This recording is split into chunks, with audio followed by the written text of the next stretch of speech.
Warahmatullahi wabarakatuh. Nah, malam ini saya lagi di Lamno ya, di Aceh. Inilah situasi mak megangnya, situasi jualan daging.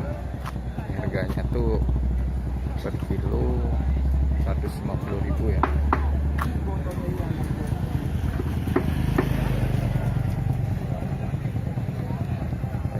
Ada daging sapi, ada daging kerbau.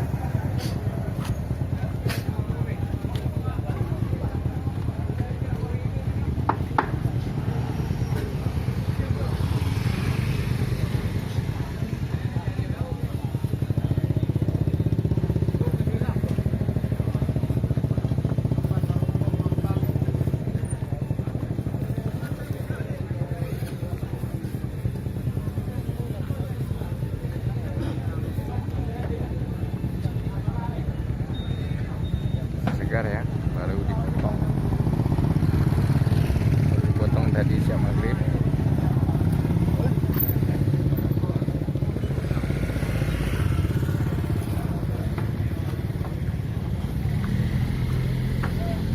ini udah ditambah lagi baru.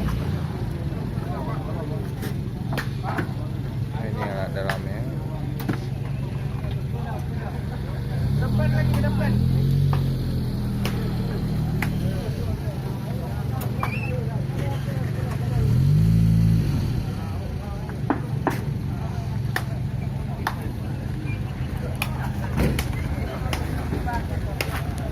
Oke bro. Awak dia. Hah? Kalian ke?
Nah, itu gamers lagi jualan daging.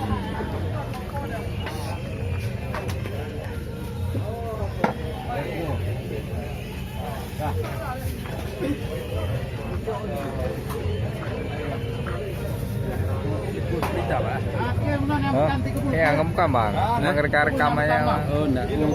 Gimana bang? Berapa tadi kilo bang? Gimana lewatin banget.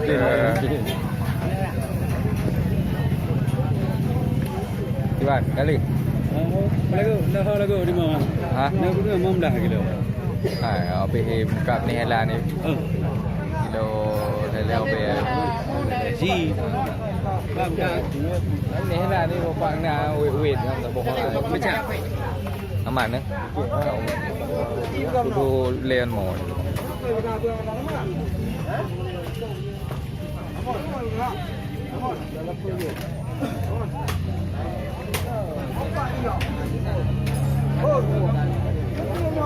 Balik ke dia belum? 30 kilo.